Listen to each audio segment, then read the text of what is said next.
Shalom.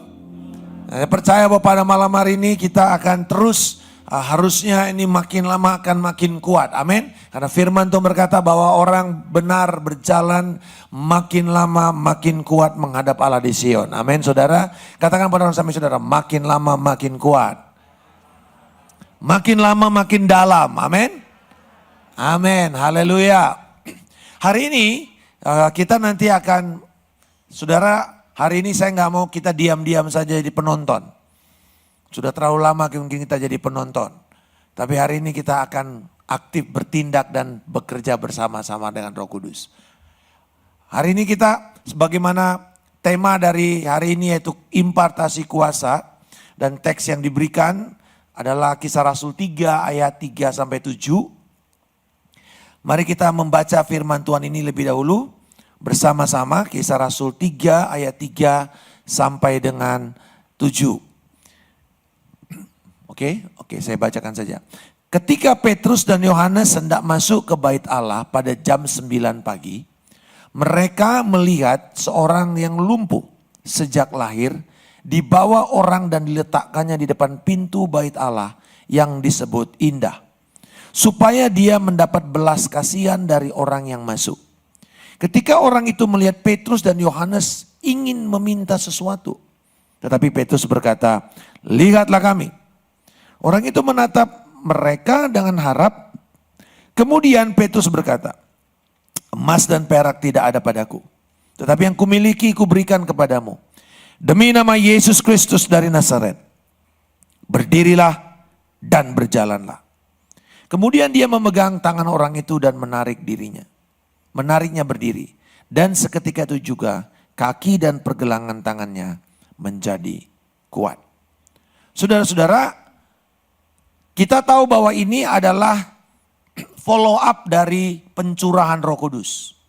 Gereja dilahirkan, gereja mulai bersekutu, tekun di dalam firman, tekun di dalam pengajaran rasul-rasul, tekun di dalam berdoa, tekun di dalam bersekutu, tekun untuk memperingati Kristus yang mati dan bangkit. Lalu kemudian mereka mulai ditambahkan satu demi satu sekalipun mereka dalam kondisi yang sulit secara ekonomi. Kondisi apa yang kita alami sekarang tidak jauh beda dengan apa yang terjadi pada waktu itu. Kekristenan membuat mereka dimiskinkan. Kekristenan membuat mereka kehilangan pekerjaan.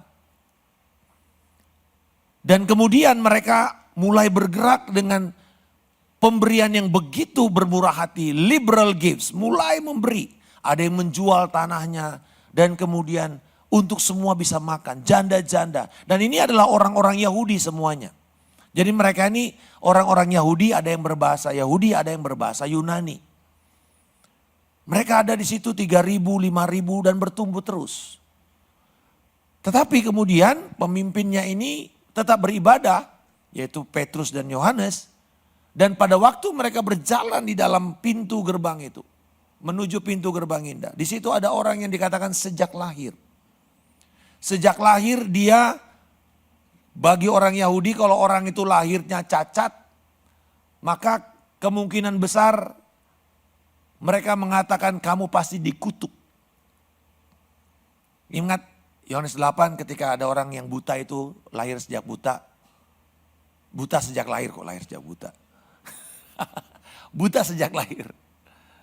Dan orang tanya salah siapa? Dia bilang enggak salah siapa-siapa. Cuman Tuhan mau dipermuliakan saja lewat orang ini. Dan kemudian yang terjadi hal yang sama. Bahwa tidak peduli berapa parah pun kegagalan kita. Orang ini saudara bayangkan dia ini lumpuh sejak lahir. Dan akhirnya hidupnya hanya ditentukan menjadi pengemis. Yang harus mendapatkan hidup dari belas kasihan orang. Dignitinya sudah tidak ada, kehormatannya sudah tidak ada. Dan tiap hari di bait Allah. Bayangkan, ngemis di dekat gereja tapi gak pernah mengalami Tuhan dalam hidupnya. Nah saya percaya bahwa ini juga menjadi gambaran banyak orang Kristen. Mungkin tidak mengemis minta-minta duit di gereja. Tetapi mental pengemis. Yang mengatakan aku ndak bisa, aku ndak mampu, kami kecil, kami miskin, kami minoritas. Kami tidak bisa memenuhi amanat agung. Kami tidak bisa, kami nggak tahu. Oh, gereja memberikan banyak perlengkapan, training dan segala macam. Tapi kalau mentalnya tetap mental pengemis, seberapapun diberikan tidak akan pernah cukup bagi orang tersebut. Karena pada dasarnya dia punya mental miskin. Saudara, saya ingat waktu saya di Filipina, kami melayani juga orang-orang miskin yang lebih parah daripada orang Indonesia, Bapak Ibu. Orang Filipina itu pemakan nasi. Jadi kalau ada orang gak bisa ketemu nasi itu udah miskin banget bagi orang Filipina. Nah ini anak-anak kecil-kecil ini gak ketemu nasi itu 7 hari. Tinggal di rumah kardus. Dan kita punya satu daerah yang gereja tapi memang untuk kita pakai untuk pelayanan orang-orang miskin. Jadi setiap hari Sabtu kita panggil anak-anak ini datang. Dan saudara, tanda orang miskin kelihatan. Kalau ngantri makanan rebutan. Saya lihat banyak juga di pesta-pesta di hotel-hotel mewah. Pakaiannya neces, pakaiannya mahal, tapi mentalnya miskin. Kenapa? Takut tidak kebagian. Terutama kalau itu lagi makanan-makanan yang in. Ya kan, but-but yang in. Itu tamunya dianggurin, saudara. Yang penting habis doa, belum doa juga udah nunggu di depan. Dan itu yang terus kami katakan bahwa, hey, jangan berebut. Akan banyak, ambil secukupnya. Kalau perlu tambah. Dan itu yang terus kami katakan kepada mereka. Karena mereka ketakutan. Saya ngalamin pada waktu melayani di penjaringan. Wah, rebutan, saudara. Kayak berantem gitu. Dia bilang, no. Percaya bahwa Tuhan menyediakan kepada kalian. Ambil secukupnya. Kalau enggak, kamu tambah lagi. Itu mental miskin. Dan banyak sekali secara rohani kita itu punya roh miskin. Kita merasa aku enggak bisa. Lalu ketika mendapatkan sesuatu yang dari Tuhan yang sekali-sekali. Wah, rebutan. Kepengen. Tapi kemudian setelah itu enggak dapat lagi. Padahal sebenarnya saudara perhatikan bagaimana Petrus di situ menghadapi roh orang ini. Lihat saya, kata Petrus. Kami enggak punya apa yang kamu harapkan itu. Tapi apa yang kami punya? Nah saudara-saudara perhatikan ini. We can only give what we have. Kita hanya bisa memberi apa yang kita punya. Kalau kita mengatakan, ayo percaya Yesus. Tapi saudara tidak punya satu keyakinan penuh bahwa Yesus itu hidup. Yesus bangkit. Yesus telah menyembuhkan. Yesus memulihkan saudara. Omong kosong berita kita. We don't have that message. Kita hanya bisa memberi apa yang kita punya. Apa yang saudara punya dengan Kristus. Petrus jelas sekali. Dikatakan mereka punya satu berita yang perlu didengar oleh dunia pada saat itu. Yaitu Yesus Kristus bangkit. Katakan sama-sama. Kurang kencang. Mari kita teriakkan. Yesus Kristus bangkit. Itu yang dikatakan di dalam nama Yesus dari Nazaret. Bangkitlah kamu, berjalanlah kamu. Karena Yesus yang kuberitakan ini adalah Yesus yang bangkit. Dan bagi orang Yahudi ini sebuah kebodohan. Bagi orang Yunani itu sebuah hal yang tidak mungkin. Itu goblok. Kalau ada orang yang udah mati mau mengharapkan bangkit lagi. Karena kematian adalah jalan keluar untuk kamu jadi sempurna. Itu menurut orang Yunani. Gak ada yang namanya kebangkitan. Orang Yahudi mengatakan, ya boleh kita punya kebangkitan. Tapi enggak seperti orang itu yang matinya terkutuk itu. Yesus yang mati terkutuk di kayu salib. Enggak seperti itu yang bangkit itu. Enggak seperti itu yang diberitakan. Enggak seperti itu pengharapan kita. Kita tidak boleh taruh pengharapan kita kepada orang yang terkutuk seperti itu. Saudara, sampai sekarang orang Yahudi kenapa susah diberitakan Injil? Karena mereka tidak bisa percaya bahwa dosa mereka harus ditanggung oleh seseorang. Yudaisme mengajarkan kamu berdosa, kamu hanya bisa menebus dirimu sendiri. Bantuan hukum Musa menolong kamu untuk kamu bisa menebus dirimu dan dosamu sendiri. Jadi ngapain saya mesti taruh dosa saya kepada orang lain? Itu berita itu berita yang gak harus dipercaya. Dan itu sampai sekarang saudara, dari dulu sampai sekarang. Jadi saudara-saudara, ketika Petrus berkata, aku tidak punya yang lain kecuali satu. Yesus Kristus yang bangkit. Nah, orang-orang ini terkungkung dalam kelemahan, terkungkung di dalam keterbatasan, terkungkung di dalam kegagalannya. Tapi kemudian Petrus punya kuasa Allah. Itu lebih penting daripada sekedar materi. Karena ketika dia bangun, dia bisa cari duit. Ketika dia bangkit, dia bisa tinggalkan kemiskinannya dan dia mulai bekerja. Saudara-saudara, mari kita melihat apa yang menjadi hal yang perlu kita pelajari di sini. Setelah itu kita akan melakukan aktivitas rohani. Yang pertama saudara, bahwa mempercayai kuasa nama Yesus. Mempercayai kuasa nama Yesus. Karena iman kita kepada Yesus Kristus adalah sumber kuasa yang luar biasa. Saya selalu katakan, jangan taruh objek imanmu pada kesembuhan, pada kemakmuran, pada kesuksesan, pada mujizat. Kamu akan jatuh ke dalam penyembahan berhala. Taruhlah imanmu, objek imanmu pada pribadi Yesus Kristus. Relasimu akan semakin intim kalau engkau taruh dia sebagai objek imanmu. Dia yang kamu kejar, dia yang kamu cintai, dia yang kamu desire kepada apapun yang dalam hidupmu. Engkau inginkan dia lebih daripada yang lain. Dan engkau akan melihat kuasanya dahsyat. Ketika kita berseru ke dalam namanya, ketika mereka berbicara Yesus yang telah bangkit, Tuhan membangkitkan orang-orang itu dari kelemahan, dari keterikatan, dari dosa. Tuhan yang membangkitkan. Berapa kuatkah kita yakin akan nama Yesus? Atau kita masih berpikir ada nama lain yang bisa jadi jawaban? Ini bukan karena eksklusivisme Kristen, enggak. Iman kita jelas. Mau mikir yang mana?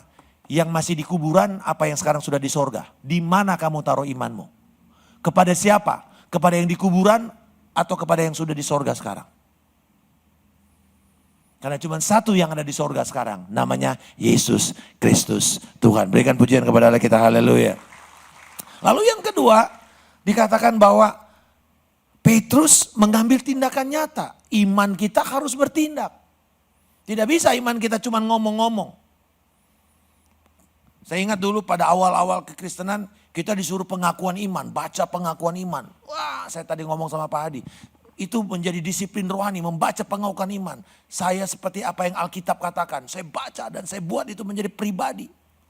Tetapi kemudian saudara, iman itu harus kemudian kita setuju dengan apa yang dikatakan oleh Alkitab. Lalu kita cemplungkan diri kita ke sana. Kita terjunkan diri kita, kita lakukan, kita bertindak di atasnya. Baru kita akan lihat iman itu terjadi. Saya ingat kenapa kalau kita menerima doa atau nubuatan, pesan Tuhan dalam nubuatan, kita perlu rekam. Karena nubuatan itu sifatnya kondisional, bersyarat. Artinya bersyarat bahwa kita tidak bisa tanpa iman, tanpa tindakan, tanpa langkah tertentu yang harus kita ambil untuk melihat nubuatan terjadi. Kadang-kadang kita berpikir hal itu kalau memang dari Tuhan ya sudah pasti terjadi. Tetapi iman tanpa perbuatan mati. Karena itu adalah firman, itu benih. Tapi kalau tidak dipupuk, kalau tidak dirawat, kalau tidak disiangi, kalau tidak disirami dalam doa, dalam perkataan, dalam tindakan, gak terjadi. Karena nubuatan itu bukan cuma sekedar benih, tapi juga dia seperti lampu-lampu yang ada di dermaga. Atau kalau pesawat itu lampu-lampu yang ada di runway itu, yang ada di landasan. Yang kalau malam itu pesawat hanya mengandalkan lampu itu untuk bisa dituntun mendarat. Rasul Petrus mengatakan nubuatan itu seperti lampu yang ada di pelabuhan. Yang kalau terjadi kabut tebal, kapal tuh sudah tidak bisa lihat di mana itu dermaganya.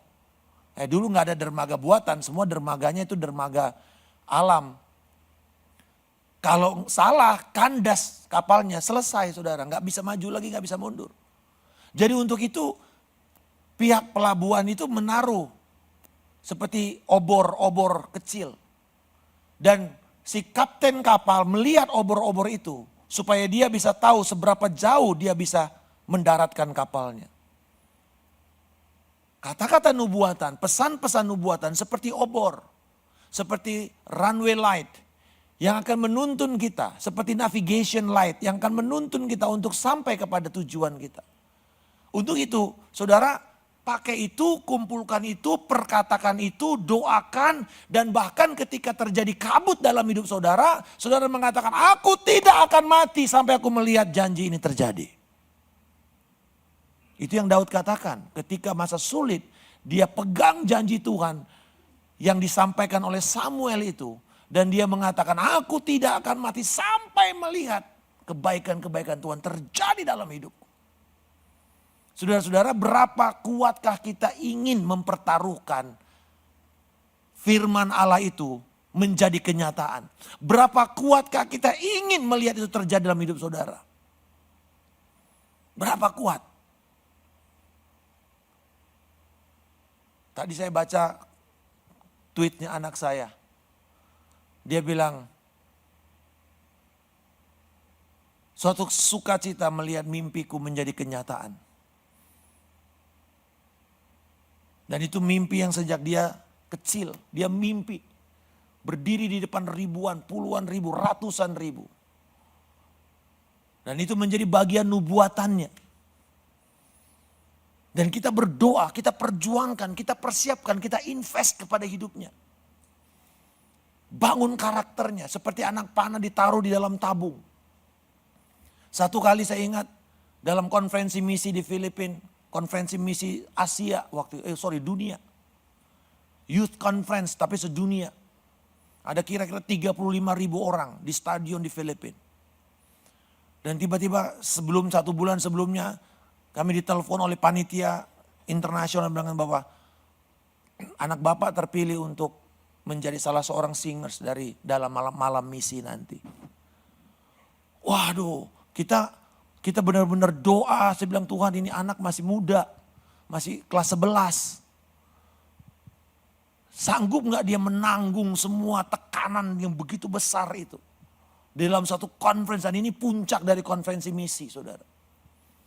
Tapi di situ kemudian Tuhan mengatakan, Markus, apa yang kamu lihat ini? Mungkin kamu belum pernah khotbah di 35.000 orang. Tapi kamu melatih anak kamu untuk melihat anak kamu berdiri dan berbicara lebih jauh lagi. Tapi kemarin, karena di Head in Cloud LA itu, hari pertama 40.000 orang. Dan saya pikir dalam schedule, dia cuma naik satu kali aja. Debutnya itu, Nona itu, di hari pertama 40.000 orang. Sore-sore sekitar jam 4 sore, 4:30, 5 sore waktu LA. Tapi kemudian malam-malamnya mereka dikasih short notice. Besok finale kalian nyanyi lagi. Wah, itu saya makin lama makin gemeteran, saudara. Karena kemudian audiensnya itu 100.000 lebih. Dan saya pikir, wah ini sambil dance live, dia bisa nyanyi, suaranya bisa stabil apa enggak. Enggak lip sync. Dan saudara, puji Tuhan 17 tahun lebih kita persiapkan dia di rumah Tuhan sebagai worship leader. Sehingga ketika dia berbicara, Tuhan taruh dia sebagai spokespersonnya mereka untuk undang orang, membuat respon kepada apa yang mereka tampilkan, berkomunikasi dengan penonton. Dan saya bersyukur, saya bilang ini, Tuhan, ini nubuatan yang dia terima pada waktu dia berumur 4 tahun. Dan sejak itu kita berdoa terus sampai itu terjadi. Apakah puas waktu dia 35.000? Enggak. Apakah kita bukan berarti enggak bersyukur? Bukan. Tapi kita bilang bahwa it's more and more and more. Ayo maju lebih dalam lagi. Upgrade dirimu setiap hari. Jangan takut untuk bertindak. Nah saudara-saudara, yang kedua dikatakan bahwa mereka melayani dengan iman yang nyata. Jadi bukan hanya dengan kata-kata tapi dengan tindakan. Di mana saudara melakukan dan tindakan paling minim adalah kita berdoa untuk mereka. Ada amin saudara. Berdoa untuk mereka. Jangan pernah tinggalkan sebuah pertemuan dengan apapun tanpa mendoakan atau menawarkan doa kepada orang mereka itu. Itu pintu penginjilan yang luar biasa.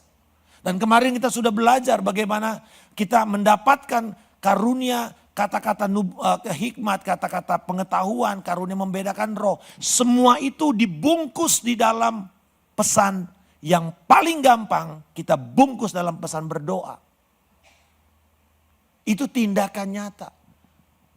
Dan ketika Tuhan mengungkapkan rahasia yang tidak ada orang yang tahu. Tadi siang saya ngobrol sama Pak Heru, sama Pak Hadi dan Ibu Esther. Saya bilang, saya suka dengan karunia kata-kata pengetahuan. Karena itu kayak senjata rahasia. Kalau udah mentok nginjil, Tuhan izinkan saya membacakan apa yang Engkau inginkan untuk orang ini tahu. Yang orang lain gak tahu. Disingkapkan seperti Nathan menyingkapkan dosa Daud. Dan saudara, itu penginjilan power evangelism. Bukan hanya lewat doa, tumpang tangan orang sakit sembuh. Tapi yang paling gampang, kita dilepas di mall di Filipina. Dan gak boleh, bukan kayak kita bagi traktat, ya stopin orang, mengganggu orang, enggak. Kita duduk, kita membangun relasi, ngobrol-ngobrol. Tapi kemudian waktu ngobrol-ngobrol, Roh Kudus mengatakan, katakan ini kepada orang ini. Dan kemudian ketika kita sampaikan, dia bilang, how do you know? Did somebody say to you about this? Saya bilang, loh kita baru kenal kok. Dia bilang, wow it must be God ya. Yes, itu yang saya mau sampaikan kepada kamu. There is God yang kamu harapkan itu. Dan setelah itu kita cuman doakan dia, berkati dia. Lalu kemudian saya bilang kontak, saya lagi ada di sini, saya bukan orang Indonesia, tapi saya bukan orang Filipina, tapi saya berjemaat, saya lagi training di gereja itu. Will you come this Sunday? Pakai itu. Itu bisa terjadi yang paling gampang di mana? Di kesan. Karena orang boleh enggak mau dengar khotbah, tapi jarang orang tidak mau didoakan. Betul?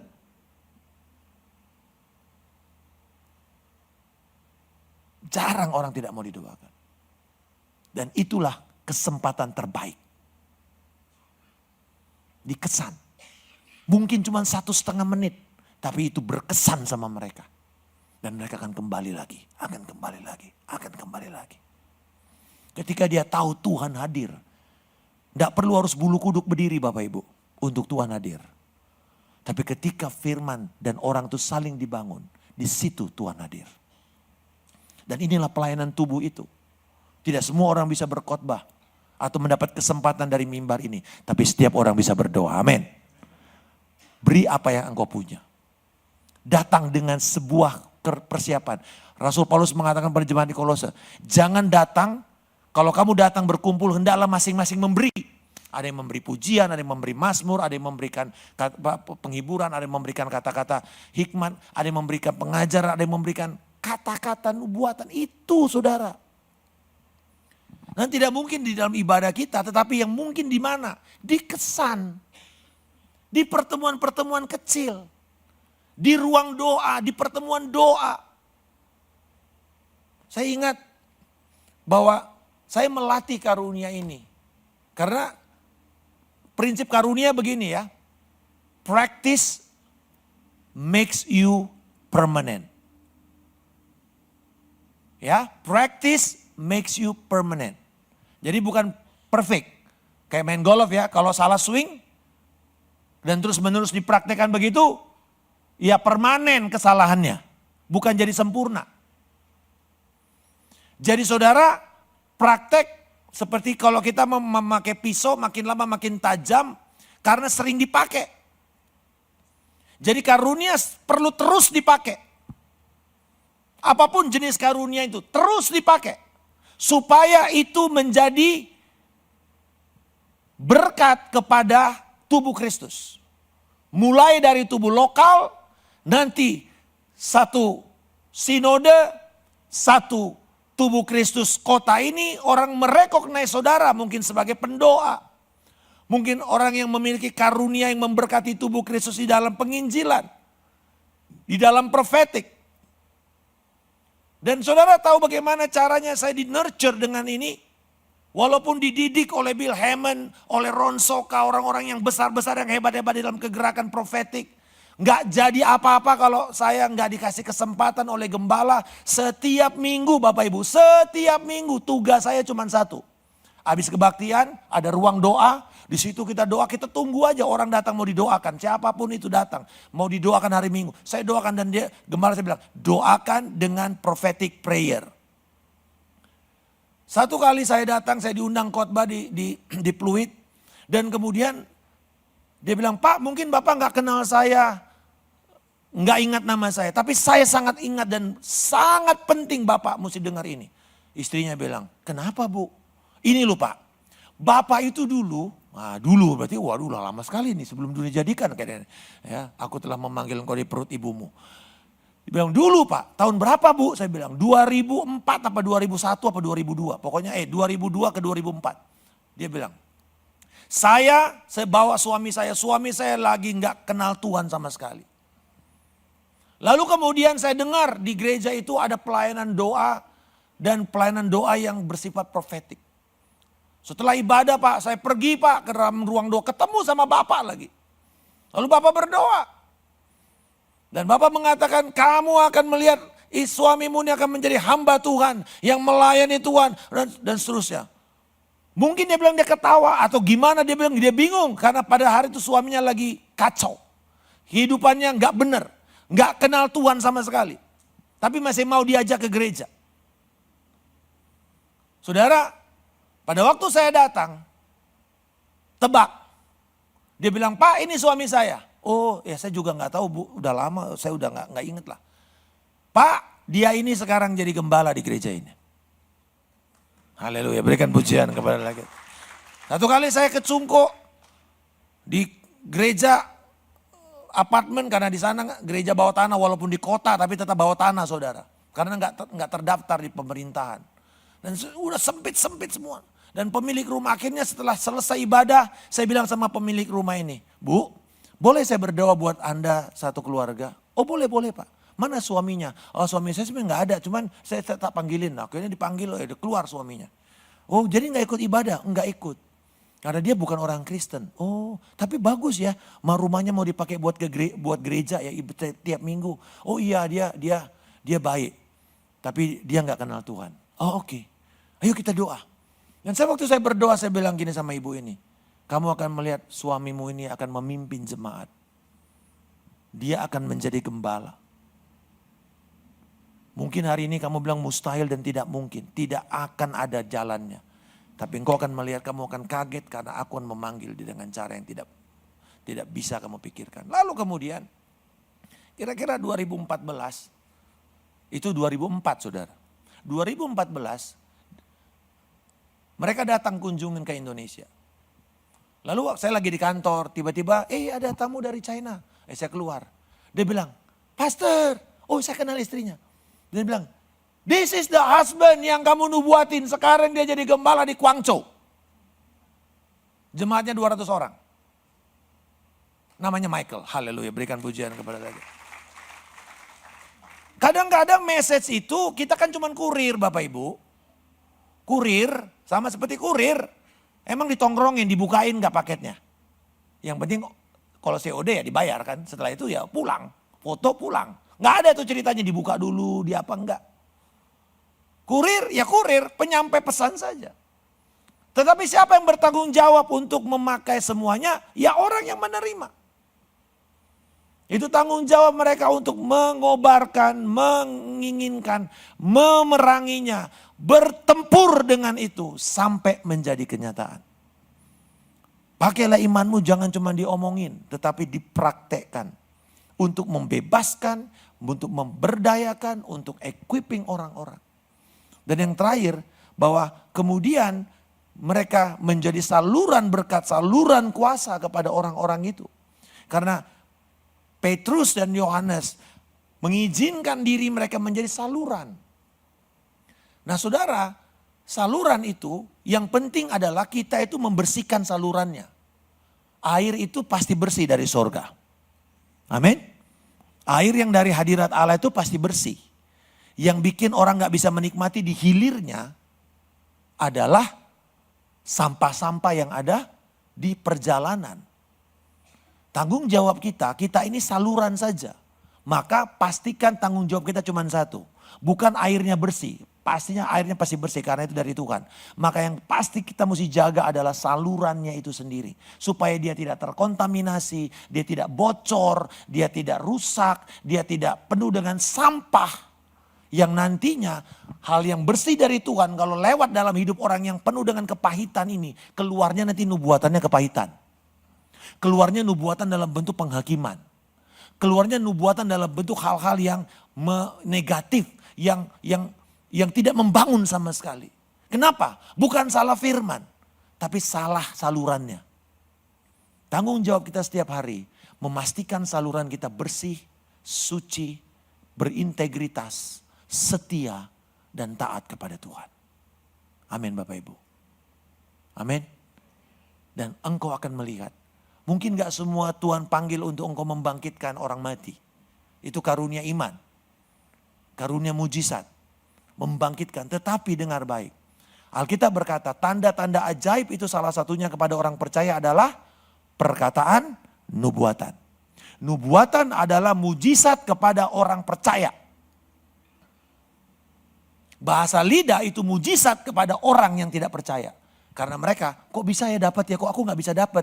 Dari mana itu sumbernya? Baru kita beritakan Injil. Hanya dengan dia bertobat lahir baru dia bisa menerima pemberian Tuhan ini. Tetapi karunia-karunia nubuatan itu diberikan Tuhan menjadi mujizat kepada tanda orang-orang percaya. Untuk mereka dibangun, dihibur, dikuatkan, dinasehati. Dan saya percaya bahwa pada hari ini Tuhan mau kita melakukan sesuatu. Bukan hanya bagi jemaat, tetapi bagi orang di kantormu, di tempat pekerjamu, di usahamu, di network saudara. Dan saya mau hari ini kita mau melakukan sesuatu pada hari ini. Saudara mau? Menjadi pelaku, amin? Amin saudara? Udah mulai takut ini beberapa, aduh bingung.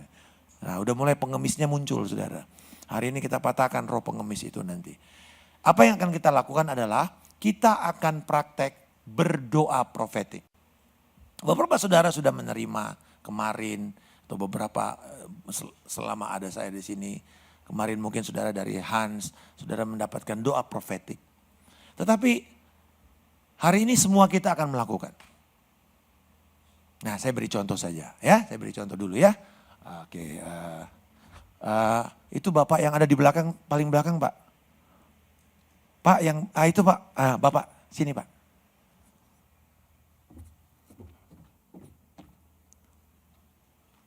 Bapak yang duduk. Yang kacamata. Iya. Dengan segala hormat. Izin Pak. Ya. Nah saudara, ingat bayangkan aja settingnya ini kita lagi di kelompok kecil.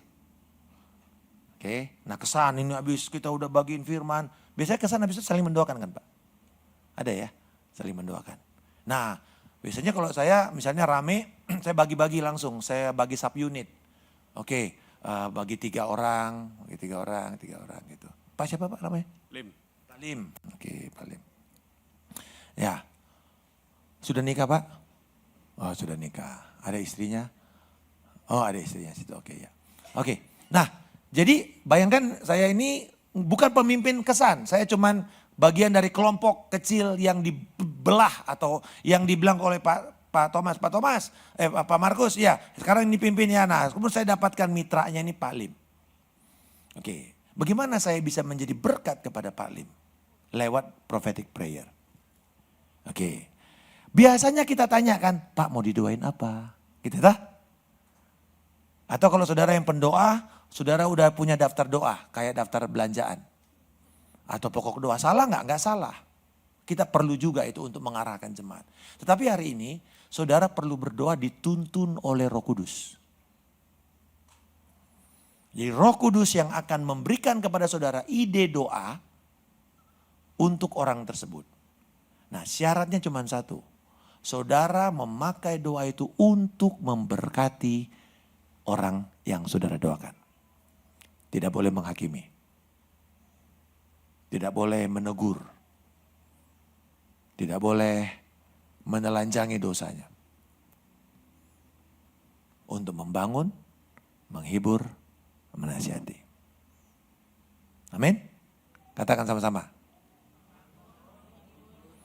Kurang kencang. Oke, membangun dulu. Membangun. Menasihati paling belakangan karena itu paling berat. Jadi nggak usah dulu. Kita mulai dengan yang paling ringan. Membangun. Amin. Nah, gini caranya. Jadi nggak usah lama-lama ya. Jangan lama-lama pokoknya. Setengah menit sampai 1 menit. 1 jam Pak. Waduh. 1 jam nanti Bapak masuk dalam timnya Pak Heru aja. Ya, masuk dalam timnya Pak Heru aja. Kalau yang 1 menit masuknya timnya Pak Hadi aja. Gitu ya. Yang cepet cespleng gitu ya. Oke. Nah, jadi nanti gini Pak. Saya akan berdoa buat Bapak juga berdoa buat saya. Iya dong. Nah saya duluan. Saya menabur dulu Pak. Nanti Bapak yang berdoa buat saya berikutnya ya. Oke. Nah, ya gak apa-apa dong. Ya, karena semua saudara akan seperti Pak Lim. Oke. Udah biasa ya Pak? Wah sudah biasa. Makanya bilang tadi 1 jam dari Pak ya. Oh no wonder. Waduh. Ya. Oke. Nah, pada waktu kita berdoa, kontak badan ini menjadi salah satu alat bantu. Kontak badan. Nah kalau kontak badan tolong ya. Jangan kepalanya dipegang-pegang. Jangan mukanya, jangan jidatnya. Mohon maaf kalau perempuan jangan bagian dadanya. Jangan. Ya. Yang paling gampang hanya untuk sekedar touch base aja. Ya. Untuk kadang-kadang begini, nah ini. Kalau saudara yang ada yang nanti bergeraknya itu lebih banyak dipakai Tuhan dalam karunia, karunia membedakan roh. Discernment of the Spirit. The moment saudara pegang, saudara langsung sadar dan tahu Tuhan lagi mau kasih pesan apa sama orang itu. Tiba-tiba nanti ada perasaan sedih, ada perasaan suka, ada perasaan berat, ada perasaan takut, cemas. Dari touch base ini. Nah. Yang kedua, bersyukur kepada Tuhan untuk orang tersebut. Ucapkanlah syukur senantiasa. Bersyukur menjadi pembuka pintu Allah mencurahkan kebaikannya. Mulailah dengan bersyukur. Bersyukur untuk siapa? Untuk orang tersebut. 1 kata, 1 kalimat, 2 kalimat cukup. Setelah itu, nah izinkan tadi waktu kita nanti saudara akan lakukan. Saudara akan tanya Roh Kudus apa yang ingin aku doakan untuk Pak Lim? Lalu dia akan kasih mungkin 1 gambar, mungkin 1 kata, mungkin 1 perasaan. Oke, tangkap dulu itu. Nah seperti kalau kita pakai, ini mungkin udah jarang kita ya, pakai kamera yang dikeker. Nah bahasa Jawanya dulu, keker. Ya, keker ya, itu Belanda sebenarnya, keker. Ya, jadi sekarang kan kita sudah autofokus. Dulu semuanya mesti kita pelan-pelan kita ya kalau DSLR itu ya pakai lalu kemudian dapat sampai jelas. Nah, apa yang kita minta adalah apa yang Roh Kudus ingin memberkati Pak Lim. Oke? Nah, setelah itu dalam nama Yesus, amin. Jadi berkatilah beliau dengan doa saudara. Amin, sudah. Jangan takut nanti ini relevan apa enggak. Ntar aja dulu itu urusan berikutnya. Yang penting melangkah dulu. Amin. Melangkah dulu, berlangsung dulu aja. Oke, jelas ya Pak? Bapak jelas Pak? Jelas. Oke, jadi nanti kita akan berdoa Pak ya. Kita berdoa berbahasa lidah dulu, nanti kemudian saya bilang stop. Nanti tanya kepada Roh Kudus apa yang ingin Roh Kudus sampaikan dan doakan. Oke, Bapak kami mengucap syukur pada saat ini di dalam nama Yesus. Setiap ketakutan, Tiap roh agamawi yang menghalangi kami, patahkan dalam nama Yesus. Dan biarlah Tuhan, Engkau sendiri yang akan membuat aktivasi ini menjadi berhasil dan menjadi berkat. Mari kita berdoa dalam roh, Pak. Sidiara labakara lama syakara nama nakara raba rundu sara labakara labarada ribana dakara nama syikiana nama kara labariara labarada. Oke, tenang sebentar. Tanya, Pak, apa yang Roh Kudus inginkan untuk Bapak doakan kepada saya? Satu area saja, Pak. Oke. Nah, saya mulai dulu, Pak, ya. Oke. Bapak, aku bersyukur untuk Pak Lim. Berterima kasih bahwa Engkau memanggil dan memilih dan menjadikan dia Tuhan berharga di matamu. Bahkan di tengah-tengah keadaan yang begitu berat, begitu sulit, begitu banyak kesibukan. Ada hatinya yang terus ingin mencari Engkau. Ada hati yang terus ingin Tuhan untuk menginginkan daripada Tuhan. Lebih daripada sebelumnya. Dan biarlah pada hari ini Tuhan, sebagaimana janjimu, bagi mereka yang mencari akan mendapatkan. Bagi mereka yang meminta maka diberikan. Bagi mereka yang mengetuk, pintu akan dibukakan. Aku berdoa pada saat ini, biarlah Tuhan kerinduan hatinya untuk mendapatkan yang dari Tuhan. Bahkan pembebasan, kelegaan akan yang kau berikan kepada dia di dalam nama Yesus. Amin. Amin. Amin. Oke, Pak. Nah, sekarang Bapak berdoa buat saya.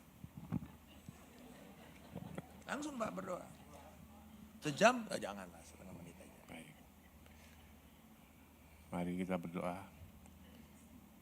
Bapa, kami bersyukur pada malam hari ini kami boleh berkumpul di tempat ini ya Tuhan. Pada doa malam hari ini kami boleh menikmati berkat yang kami terima melalui hamba-Mu Pak Markus ini ya Tuhan.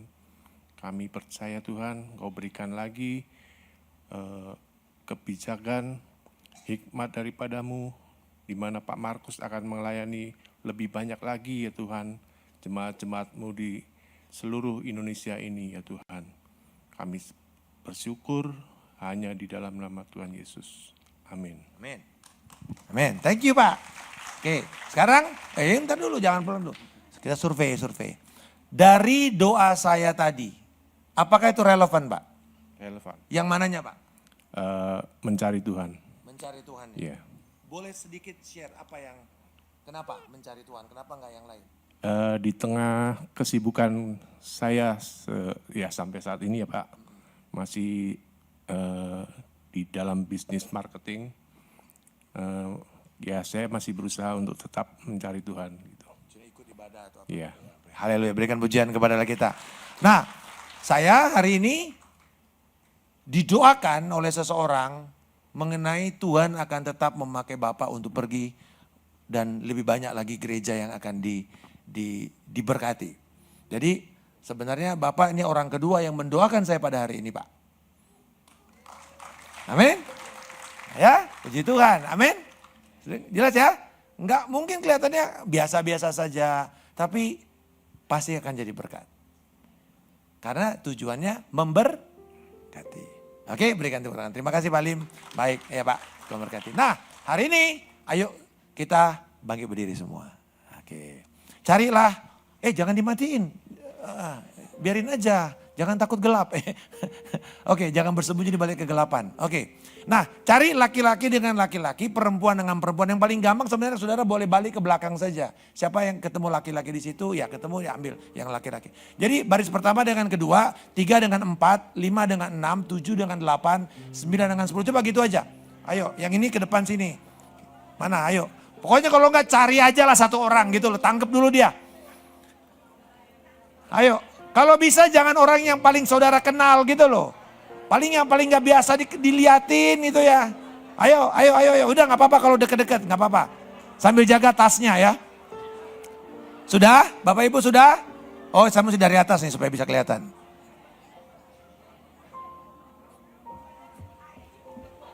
Oke, kalau sudah bilang amin.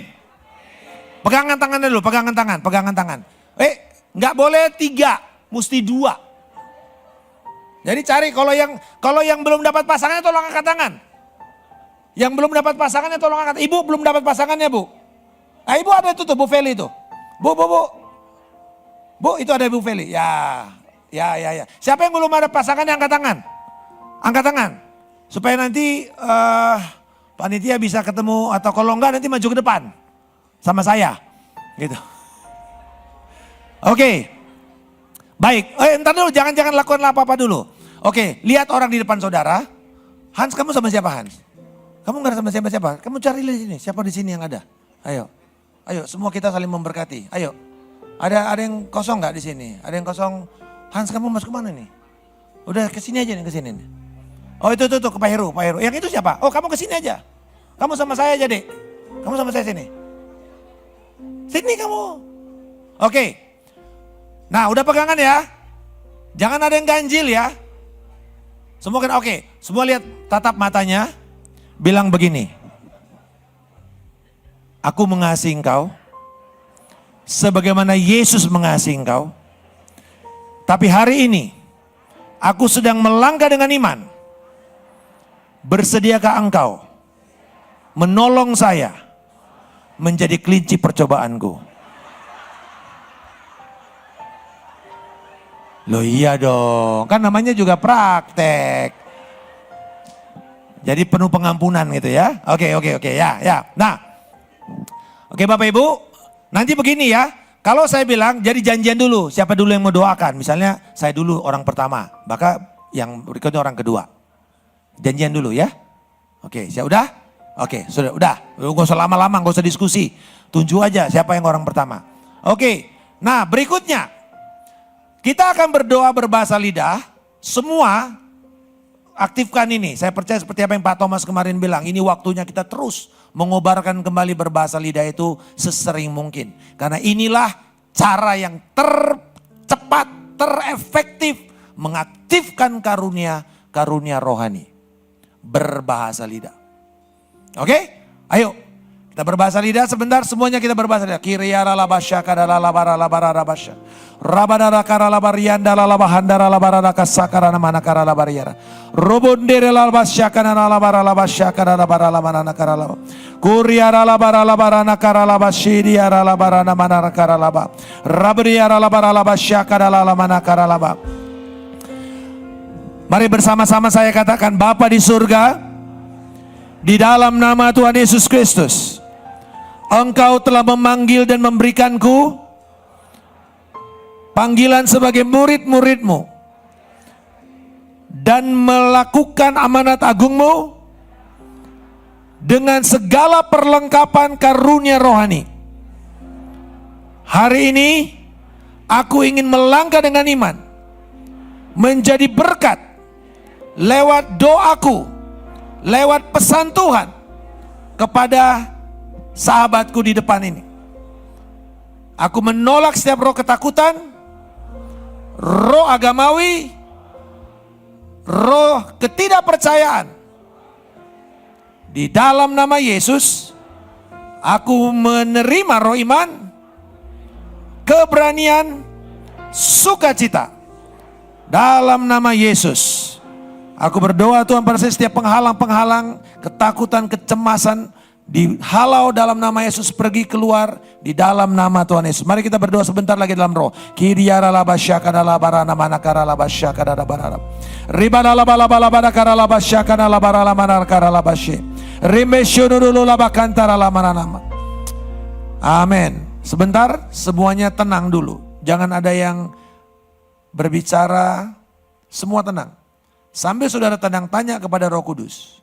Roh Kudus, apa yang ingin aku doakan kepada saudaraku yang ada di depan ini? Tangkap satu gambar, satu kata, satu frasa, satu pesan.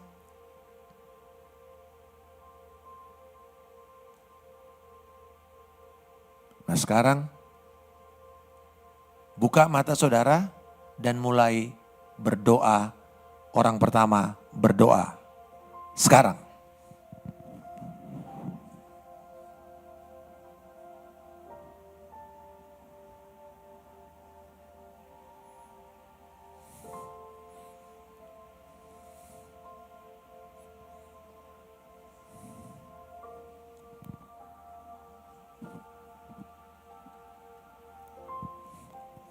Dengan keras saudara, keras supaya didengar oleh mitra saudara.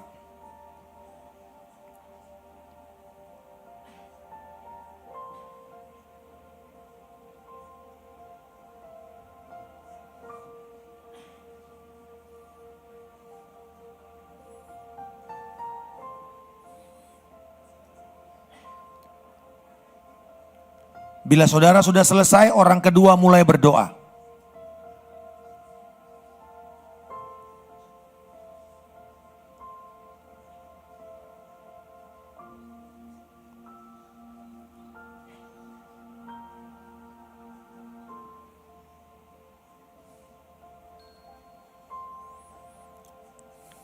Bila selesai, tenang, sebentar.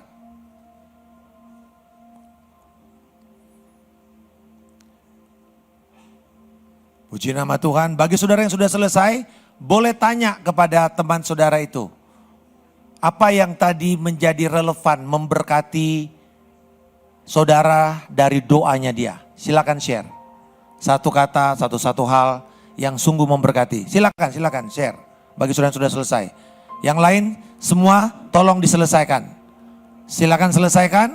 Nah, mulai share apa yang saudara dapatkan sebagai berkat dari doanya.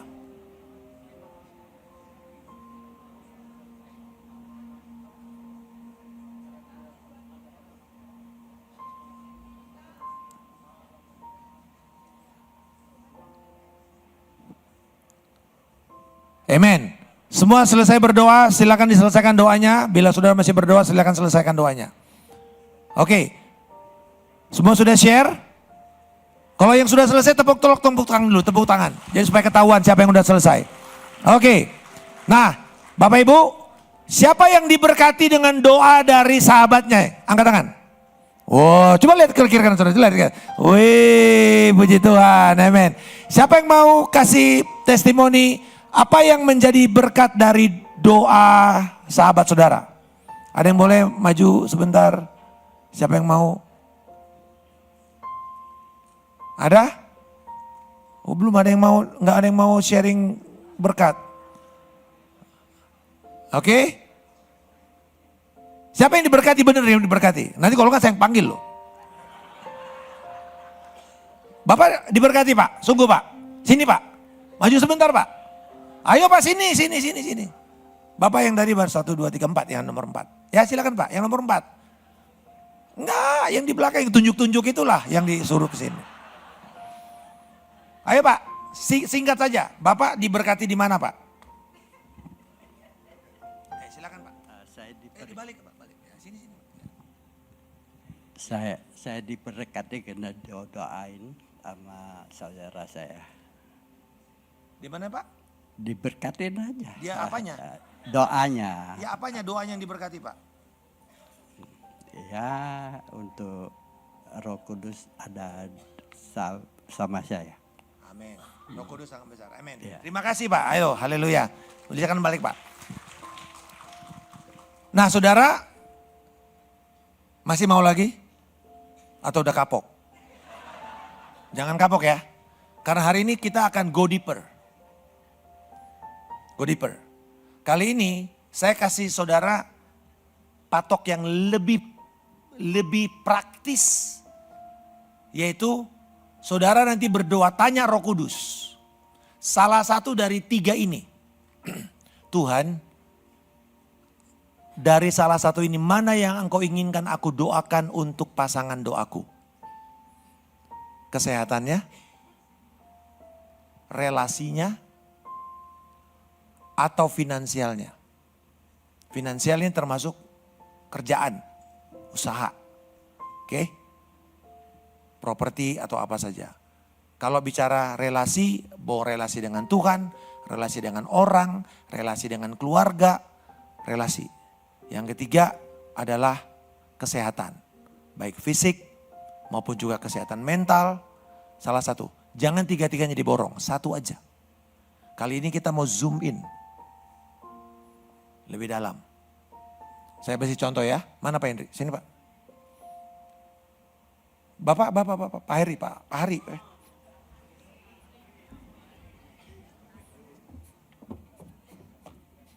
Oke, ya.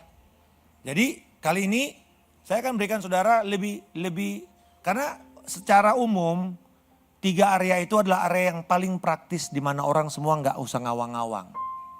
Mikir apa itu doanya. Dan sangat menjadi lebih membumi, lebih nanti bisa lebih akurat. Karena kita bisa lebih mengarah kepada satu sisi saja atau satu area saja. Jelas ya? Nah, jadi saya akan doa. Bapak juga nggak apa-apa, Bapak juga doa. Ya, nah, Bapak dulu yang berdoa. Bapak dulu. Ini tawar-tawaran. Nego ini. Oke, nggak usah, nanti saya yang doa supaya lebih cepat. Ya. Nah, jadi langsung saja. Jadi kita tadi berdoa kira mas dalam nama Yesus. Amin. Tenang dulu sebentar, tanya Roh Kudus. Dari ketiga area tadi, area mana yang Tuhan inginkan. Dan kemudian mari kita mulai berdoa. Aku bersyukur Tuhan untuk hamba-Mu ini. Terima kasih untuk kesetiaannya di dalam kepemimpinan. Dan di dalam kepemimpinan yang baru ini, dalam musim kepemimpinan yang baru. Aku berdoa Tuhan bahwa Engkau akan memakai dia sebagai alat kreativitas di dalam kepemimpinan ini. Ada banyak ide-ide yang akan dia keluarkan Tuhan. Ada banyak ide bahkan untuk ide bagaimana memperlengkapi jemaat. Untuk memperlengkapi jemaat bahkan lebih jauh lagi dan bahkan bisa menghasilkan keuangan kepada mereka. Dan firman Tuhan berkata bahwa Engkau akan melihat ada Tuhan membuka pintu untuk bangsa-bangsa orang-orang Jepang yang ada di wilayah ini akan mulai mendapatkan pintu masuk ke dalam kerajaan Tuhan. Aku akan membuka pintu itu untuk melihat bahwa orang-orang ini akan datang. Keluarga-keluarga ini akan datang dan mulai menyembah Tuhan. Dan seperti ada satu kelompok kecil yang akan mulai engkau jangkau dan mulai ada orang-orang yang bahasa mereka yang akan mulai datang. Aku berdoa Tuhan, biar ada keberanian Tuhan, ada penetrasi yang kuat, ada ketajaman di dalam pekerjaannya dalam apa yang dia lakukan Tuhan. Untuk itu menghasilkan jiwa-jiwa bagi Kristus di dalam nama Yesus kami berdoa. Amin. Amin. Amin. Oke, apa yang relevan dari doa tadi Pak? Cocok sih Pak. Tadi saya mau ngomong, tolong saya lagi rindu doakan soal karir saya. Karir saya ya sedikit banyak pasti berurusan dengan orang Jepang. Ternyata Bapak juga ngomongin soal Japanese. Jadi kok bisa cocok ya? Haleluya, berikan pujian kepada kita. Jadi tadi di area mana Bapak Ibu? Finansial Pak. Finance itu, karena itu kan pekerjaan tuh menyangkut juga keuangan pada akhirnya. Dan Tuhan memberikan yang spesifik, yaitu orang-orang yang ada dalam lingkungan dan itu wilayah pekerjaan beliau. Amin. Iya, salah satunya nanti buka kesan bahasa Jepang Pak. Benar, loh. Iya, bangun relasi. Ya, siapa yang kursus bahasa Jepang, ayo join kesan bahasa Jepang. Jadi ngomongnya pakai bahasa Jepang. Nanti biar orang Jepang bisa tapang ditambahkan. Haleluya. Ada kursus bahasa Jepang Bapak bikin? Enggak Pak Tulis Pak yang bikin kursus bahasa Jepang. Oh ya berarti dua orang sepakat dan terjadilah sesuatu. Amin. Haleluya. Amin. Berikan pujian kepada kita. Oke. Nah, ayo bangun lagi. Kali ini cari orang yang lain ya, jangan yang sama lagi ya. Cari yang lain lagi, cari yang lain. Ayo. Tetap laki-laki sama laki-laki. Ayo. Ayo sini. Kamu sini aja. Ini, Pak sama ini aja Pak, sama Hans Pak. Siapa? Worship leader kamu sini nih. Enggak, kamu sini nih. Bapak sama Hans saja. Ya. Belum toh Pak? Belum pernah kan? Ya, yang belum pernah ya. Ayo, yang belum pernah. Jangan nganggur.